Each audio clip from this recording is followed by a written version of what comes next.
Halo sobat-sobat semua, kembali lagi di channel Behold. Kali ini saya akan melanjutkan merangkum alur cerita film Pokemon Johto Master Quest. Akhirnya telur Pokemon itu menetas juga. Saat berkemah di malam hari, Satoshi dan kawan-kawan melihat sesuatu yang bersinar dari dalam tas. Satoshi lalu mengeluarkannya, yang ternyata itu berasal dari telur yang didapatnya di Pokemon Daycare Center. Takeshi mengatakan itu tandanya telur itu sebentar lagi akan menetas. Sedangkan Kasumi penasaran akan menetas menjadi apakah telur Pokemon itu nantinya. Tak jauh dari situ ada tim Rocket yang mengawasi mereka, menunggu momen yang tepat untuk mencuri telur Pokemon tersebut. Setelah menunggu semalaman suntuk, ternyata telur itu baru menetas pada pagi harinya. Dalam beberapa detik saja telur itu bersinar dan membentuk seekor Pokemon gajah berwarna biru muda. Satoshi lalu mengecek Pokédex-nya untuk informasi lebih lengkap dan mengetahui nama Pokemon itu adalah Panpi. Satoshi lalu mencari Pokeball untuk menangkap Panpi, dan Takeshi memberitahukan Pokeball itu sudah tersedia di tabung tempat telur Panpi. Jadi Satoshi mengambilnya dan mencoba membalikan Panpi ke dalam Pokeball yang melompat menghindari tangkapannya. Satoshi mencobanya berkali-kali, tapi Panpi masih saja melompat-lompat. Takeshi menyarankan untuk mengumpan dengan makanan. Barangkali Panpi itu mau mendekati mereka. Satoshi melakukan apa yang disuruh dan menyerahkan makanan itu kepada Panpi. Tapi sebelum sempat mencicipinya, tim Rocket menampakkan diri dari dalam telur. Tim Rocket menyatakan keinginan mereka untuk menangkap Panpi dan diserahkan kepada bos mereka. Akan tetapi Satoshi tidak akan biarkan mereka begitu saja dan memerintahkan Pikachu menghajar tim Rocket. Saat tim Rocket menjulurkan tangannya yang panjang, Pikachu dengan cepat menyetrum mereka. Tapi karena tim Rocket menyentuh Panpi, maka ia juga terkena dampaknya. Meskipun begitu, tim Rocket tetap saja meledak ke langit-langit.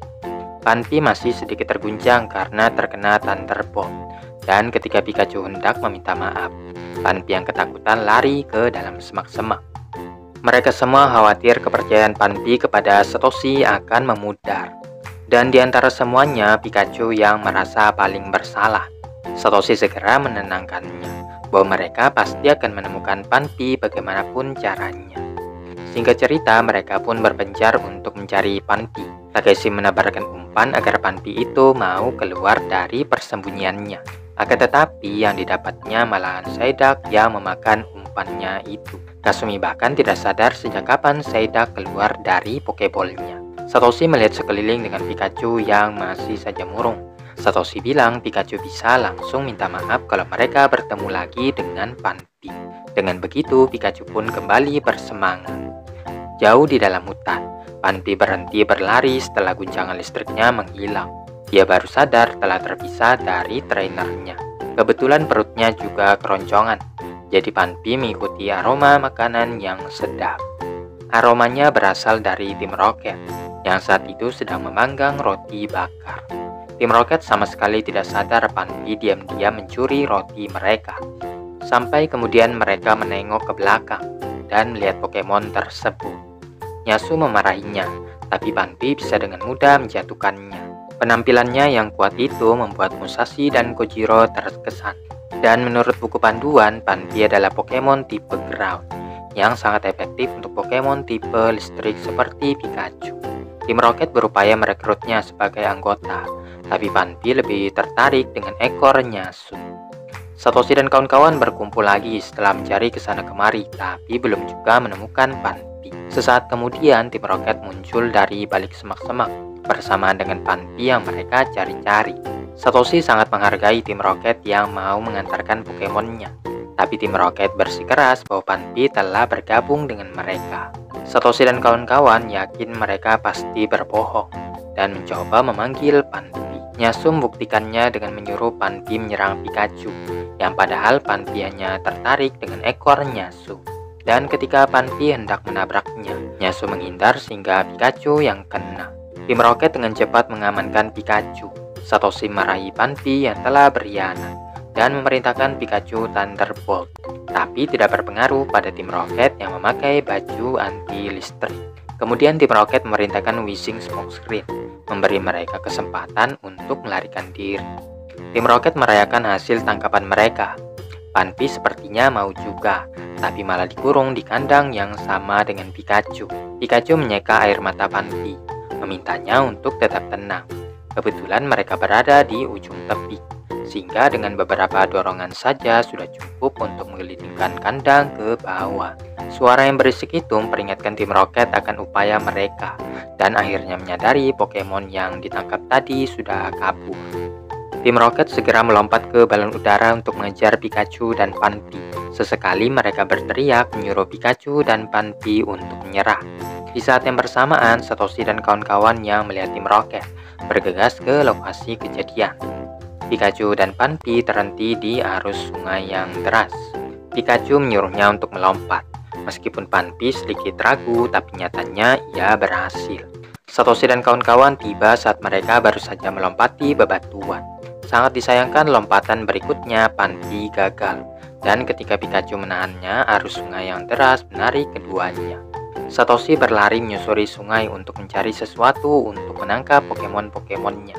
Pikachu sempat memegang batu agar tidak terseret lebih jauh, sedangkan Satoshi memanjat pohon dan mencoba meraih Pokemonnya, dan ia pun berhasil mengamankan Pikachu. Tapi Panpi terus saja dibawa arus. Karena tidak ada pilihan lain, Satoshi melompat ke sungai, meskipun ada air terjun di dekatnya. Begitu terjatuh, Satoshi melemparkan tali yang langsung ditangkap oleh teman-temannya. Satoshi sangat senang bisa mendapatkan Panpi lagi. Kegembiraan itu terganggu dengan munculnya tim Rocket yang memancingnya dengan ekornya Su. Kali ini Panpi sama sekali tidak tergoda dan malah ingin bertarung dengan tim Rocket. Satoshi membiarkan Panpi maju dan melancarkan rollout yang mampu mengalahkan tim Rocket dengan sekali hit saja. Tim Rocket memakai smokescreen lagi untuk melarikan diri, tapi Pikachu melepaskan Thunderbolt yang meskipun tidak berpengaruh, namun balon udara tidak sanggup menerimanya. Alhasil tim Rocket pun meledak. Satoshi dan kawan-kawan merayakan kemenangan mereka, berjanji Panpi pasti akan aman selama bersama dengan mereka. Dalam perjalanan menuju kota berikutnya, Satoshi dan kawan-kawan dihadang tim Rocket lagi, yang berpakaian lengkap seperti tim rugby, menantang Satoshi dan kawan-kawan untuk bertanding dengan mereka. Namun bedanya, bola itu sudah dipasangi bom. Kedua belah pihak menendang bola ke wilayah musuh, tapi ketika bolanya sampai ke tim Rocket, Pikachu langsung melancarkan Thunderbolt untuk meledakkan mereka ke langit-langit. Tim Rocket membuka parasut untuk melunakkan pendaratan mereka, tapi karena Sonansu keluar dari Pokeball-nya, bebannya jadi berat membuat mereka mendarat dengan sangat keras. Setelah pendaratan yang menyakitkan, tim Rocket membicarakan kegagalan mereka tadi dan mencari tahu mengapa mereka tidak pernah bisa menang dari Satoshi dan kawan-kawan. Mereka pun mengadakan pemungutan suara, tapi hal ini justru membuat tim Rocket saling menyalahkan satu sama lain. Sampai pada kesimpulan bahwa Satoshi dan kawan-kawan memiliki jumlah Pokemon yang lebih banyak, sedangkan tim Rocket hanya memiliki 5, termasuk Nyasu. Itu pun Pokemon yang lemah-lemah semua. Tim Rocket yang belum juga mencapai kesepakatan mulai bertarung satu sama lain, namun ternyata juga tidak menyelesaikan permasalahan mereka, sehingga tim Rocket berhenti sendiri karena kecapean. Di tengah perjalanan, mereka menemukan Delibird yang terperangkap di dalam sangkar. Rekaman suara yang ada menjelaskan bahwa Delibird ditinggalkan oleh trainernya, dan siapapun yang menemukannya berhak menangkapnya. Setelah itu, sangkar tadi meledak dengan sendirinya. Tim Rocket yang memang ingin menambah pasukan memanfaatkan kesempatan sebaik mungkin. Mereka mengirimkan Arbok dan Weezing untuk melawan Pokemon tersebut. Delibird menghindari smokescreen dan mengeluarkan Blizzard untuk membekukan tim Rocket. Kojiro lalu merintahkan Victreebel untuk melawan balik, tapi Delibird masih bisa menghindar dan melancarkan Blizzard lagi. Arbok menggunakan Poison Sting yang mana Delibird mengcounternya dengan move yang sama. Dengan hanya tersisa satu Pokemon, tim Rocket mengandalkan Sonansu yang akhirnya melumpuhkan Delibird dengan mudahnya. Setelahnya, Musashi dan Kojiro mulai berdebat tentang siapa yang berhak menangkap Delibird. Tapi nenek-nenek memasukkan Pokemonnya ke Pokeball dan memperkenalkan dirinya sebagai anggota tim Rocket. Nenek mengucapkan selamat karena telah lulus ujian dan mengizinkan mereka untuk bergabung ke dalam tim Rocket. Padahal mereka memang bagian dari tim Rocket, guys ya. Nenek belum yakin sepenuhnya dan menunjukkan seragam hitam emas yang biasa dipakai oleh tim Rocket. Mereka bilang seragam yang putih ini memang model lama, sedangkan yang itu adalah model baru. Begitu nenek mengecek nama mereka, terungkap tim Rocket ternyata telah diberhentikan. Keanggotaan mereka dicabut karena iuran yang belum dibayar, serta pinjaman uang yang kian membengkak. Tapi nenek bisa membalikan status mereka jika tim Rocket bisa mengerjakan tugas yang diberikannya. Nenek menyajikan misi untuk mengalahkan sekelompok trainer pengembara yang tidak lain adalah Satoshi dan kawan-kawan. Tim Rocket memperingatkan meskipun penampilan mereka terlihat lemah, Satoshi dan kawan-kawan tidak bisa dianggap remeh. Tim Rocket tidak akan bisa menang dengan Pokemon yang mereka punya sekarang.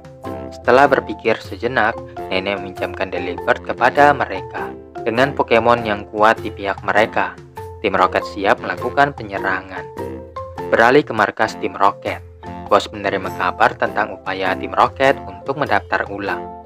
Jinji ingat Musashi masih berhutang padanya waktu awal-awal masuk tim Rocket, lalu meriksa hutang tim Rocket yang menumpuk, meminta bos untuk memikirkan pendaftaran ulang itu. Tapi bos memperbolehkan mereka mendaftar asal sudah melunasi hutangnya. Satoshi dan kawan-kawan bertemu dengan sepasang samurai di tengah jalan, yang ternyata itu adalah tim Rocket yang menyamar dan menantang mereka untuk bertarung. Satoshi dan kawan-kawan sudah tahu pasti tim Rocket akan muncul dimanapun mereka berada. Tim Rocket menjelaskan mereka hanya perlu mendapatkan kembali keanggotaan mereka. Kasumi bilang seharusnya ini waktu yang tepat bagi tim Rocket untuk bertobat. Tapi ketiganya bertekad untuk tetap berada di jalan kejahatan. Tim Rocket mengeluarkan Delibird, yang mana Satoshi dan kawan-kawan tak menyangka tim Rocket punya Pokemon baru. Delibird memberikan hadiah untuk Satoshi dan kawan-kawan, yang membuat tim Rocket kesal karena Pokemon itu ternyata berkhianat. Namun kenyataannya itu adalah bom yang meledakkan Satoshi dan kawan-kawan. Satoshi memanggil Panpi untuk membalas, tapi Delibird yang melancarkan Blizzard bisa mengalahkannya dengan mudah. Satoshi dan kawan-kawan terpaksa mundur saat Delibird menghujani mereka dengan ledakan. Tim Rocket semakin optimis dan memerintahkan Delibird untuk menghabisi musuhnya tersebut. Namun yang mengejutkannya adalah Delibird tak sengaja memberikan full restore kepada Pikachu, yang memulihkan tenaga Pikachu sepenuhnya. Berhasil mengambil alih pertarungan, Satoshi merintahkan Pikachu Thunder yang super efektif untuk mengalahkan tim Rocket. Nenek menghampiri tim Rocket yang baru saja mendarat untuk mengambil kembali Delibird. Nenek memberitahukan kabar gembira, meskipun mereka kalah, tim Rocket saat ini masih kekurangan tenaga kerja, sehingga mereka pun diperbolehkan untuk mendaftar ulang lagi. Nenek memberi mereka hadiah langsung dari markas, yang ketika dibuka ternyata adalah tagihan yang harus mereka bayar tiap bulannya. Nenek juga menyampaikan Delibird akan datang untuk menagih hutang tim Rocket. Jadi sebaiknya tim Rocket mencari kerja sambilan untuk menutup kerugian mereka. Terlepas dari semua itu, tim Rocket merasa lega karena masih menjadi anggota. Suara teriakan mereka bahkan didengar oleh Satoshi dan kawan-kawan.